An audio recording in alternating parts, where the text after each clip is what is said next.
Good morning students, welcome to Pashwa International School online classes. Class 12, today we will study about notations in the adult की adult age that means 21 से लेकर 20 as तक की जो as है वो adult के अंदर आती है, उस समय कौन कौन से notations लेने चाहिए. The person diet must be balanced to live a healthy life. The balanced diet is those that contain enough amount of carbohydrate, fat, protein, vitamins, minerals etc. कि what do you mean by diet के balanced diet वो होती है जिसमें एक प्रचुर मात्रा के अंदर कार्बोहाइड्रेट्स, फैट्स, विटामिन, मिनरल्स पाए जाते हैं. Many factors affect the essential nutrition of our body such as gender, weight, length, physical activities, climate, weather, specific physical conditions and the physical appearance. In the end of the adolescence begins with the youthfulness. At this time the teenagers become mentally mature as a mature man after achieving his full physical growth and development. की पूरी physical adolescence के बाद में जो stage आती है वो कौन सी आती है? एडल्ट की आती है, जिसमें इसकी एज होती है 21 to 40 years. This age is known as the adult age. During this various variations of the physical, mental, social, emotional etc. are very slow. कि इसके अंदर जो फिजिकल है, मेंटल है, फिजिकली जो ग्रोथ होती है वो स्लो हो जाती है. The meaning of their verses means that we eat for life and not live for a food. We need food to survive. कि हम खाना किस लिए खाते हैं? खाने के लिए खाते हैं. Therefore our aim is therefore is to not only eat specific and the tasty food, but your diet should be balanced in which all the nutrition present as essentials for our body. As a person is grown in the physical growth stop in the length and divide, but the breakdown and the repairs of the physical fibers continues. According to ICMR, a standard Indian man has been defined by the weight of an adult. का जो mail का जो definition किया 20 to 39 years of the age, those weight is 60, जिसका wait होना चाहिए 60 average रहना चाहिए. उनकी कौन कौन से न्यूट्रिशंस रिक्वायरमेंट होती है? More active persons, more moderate persons, according to less active persons. Protein उनके अंदर कितना रहना चाहिए, फैट कितना रहना चाहिए, मिनरल्स कितना रहता है, विटामिन कितना रहता है. Adult should be consume 8 to 10 glasses of water in the form of a simple food items such as a milk, curd, sorghums, soups, tea, coffee etcetera through out the day. कि वो in nutrition से उनकी balance diet कितनी रहनी चाहिए, उनको energy taken कितना होना चाहिए, प्रोटीन्स कितना लेना चाहिए etcetera.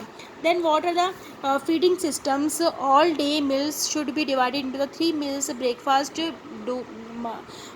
Morning meals and the evening meals. कि सबसे पहले उनको ब्रेकफास्ट लेना चाहिए, देन मॉर्निंग मील लेना चाहिए, ब्रेकफास्ट, देन लंच लेना चाहिए, देन इवनिंग मील लेना चाहिए. One time meal should have all the nutritions. कि खाने के अंदर पूरा का पूरा न्यूट्रिशंस होना बहुत ही ज़रूरी है.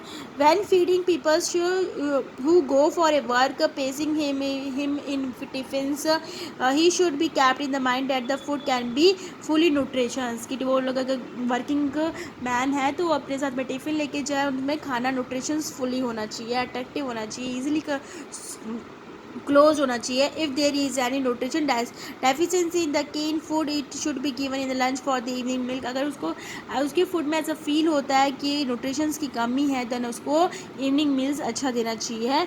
Then making food, the type of fat and oil should be taken care of. कि उसको फैटी ऑयली फूड्स नहीं देना चाहिए.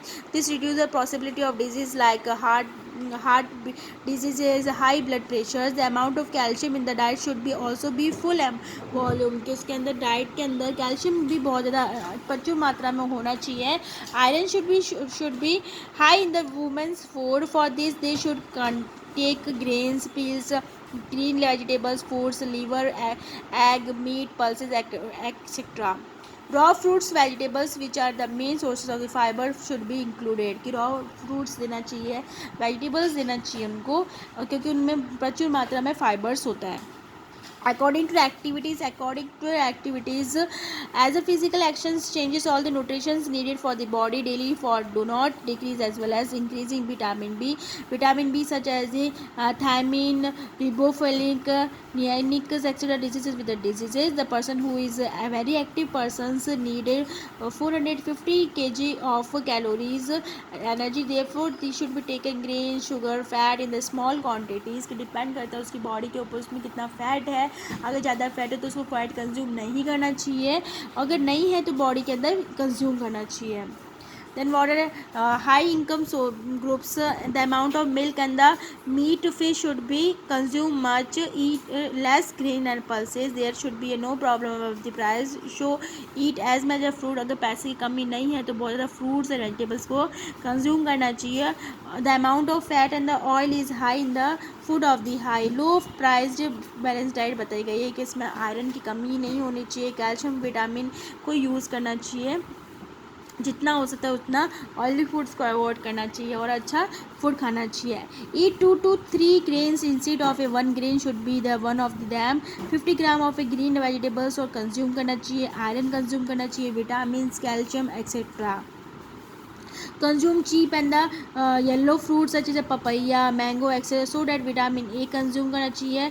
Milk पीना चाहिए, take milk so that the nutritions in the riboflavin, calcium, etc. be found. Take 10 gram of the oil so that it is necessary for our energy sources. Natural food is cheaper than the preserved foods etc. Steamed meals खाना चाहिए, less expensive for the foods. Ghee must be easily less than the sugars. की गुड़ का use करना चाहिए शक्कर की जगह. Make big and the thick bread. Green vegetables should be used for it. Thank you.